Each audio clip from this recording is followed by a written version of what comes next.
I believe now we're ready to go over to our next guest, and as I was saying before the break, basically a set of 66 little ships, we call them, and that's what they were called back in the war, set out to go to Dunkirk to commemorate that great evacuation, you know, as seen in the movies back there in World War II.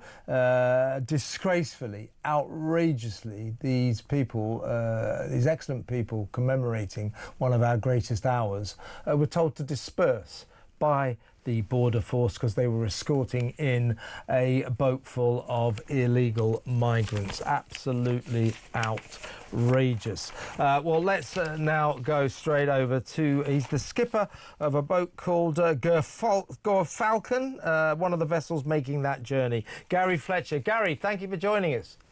Good morning.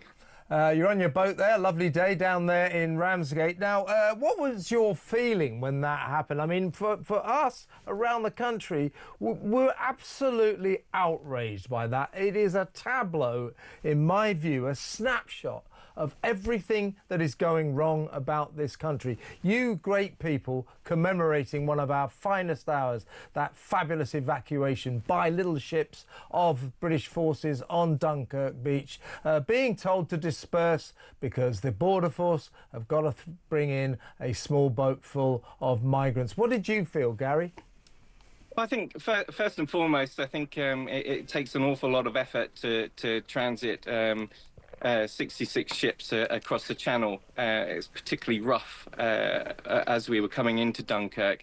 I don't think we were asked to disperse. I think we were politely asked by the border force or even a naval warship to keep clear of 1 nautical mile, so that obviously from a safety perspective, 66 ships didn't cause any more issues to those individuals who are crossing the channel. I've been told by the Coast Guard in the past that crossing the channel is pretty much like walking across the M25 at rush hour. So if you can imagine, it's a huge shipping lane. It's quite a dangerous crossing of water. So I think it was rather sensible to steer away from those people who were perhaps suffering some difficulty in what would have been quite an arduous crossing for them, I think, on that day. Yeah, but as a patriot, I mean, I get your point. I mean, safety at sea and all that. But, you know, we around the country heard of this story. And I think it's, as I said earlier, I just think it sums up exactly where this country is going wrong. Prioritising, having to, I accept that, but the prioritisation of a bunch of illegal migrants who crossed the channel unlawfully, the prioritisation of them over you and your colleagues, your compatriots, who were trying to commemorate one of the greatest days in British military history. It's just a tableau that sums up for me what's going wrong in this country. How did you know, I take the point about safety at sea, but as a patriot, how do you feel about that? I think I'm here to commemorate rescuing 380,000 troops from Dunkirk, and I think that there's no higher level of patriotism that you can probably extend towards the people that have participated on this trip.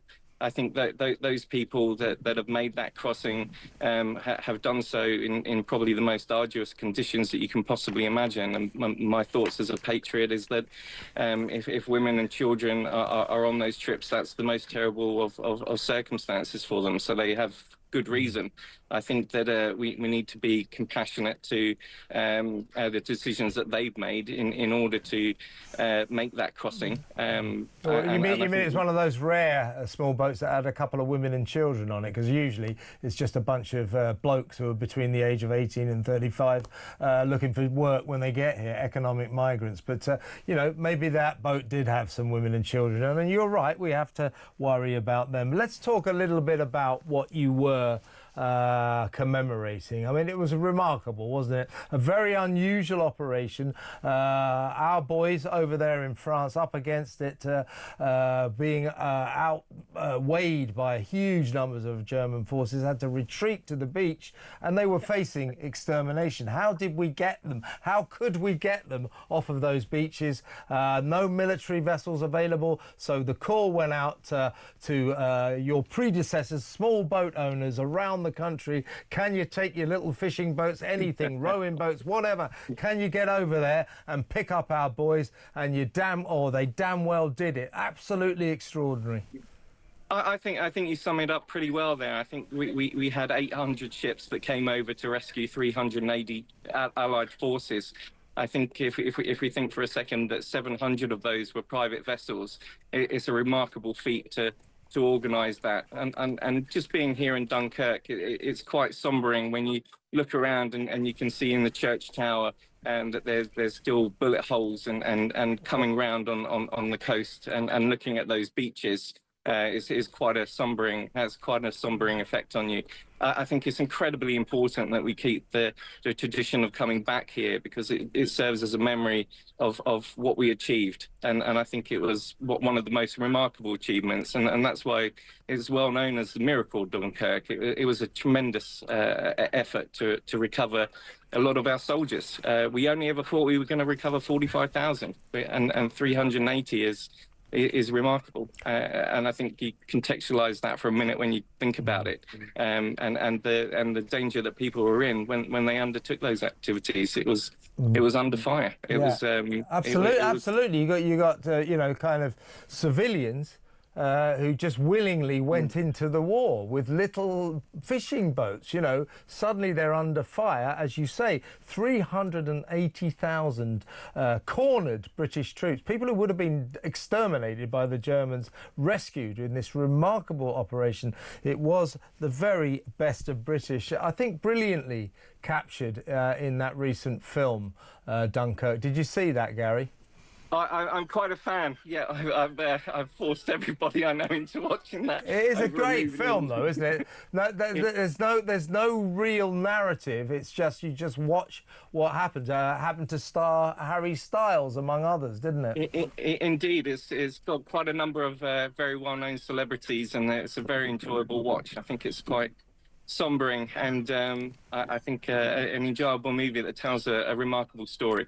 Absolutely, and respect to you and your friends who are commemorating that great moment in British history. Good to talk to you, Gary. Thank you very much. All the best. That was Gary Fletcher. He's the skipper of Gerfalcon, one of the vessels making that journey to commemorate the remarkable Dunkirk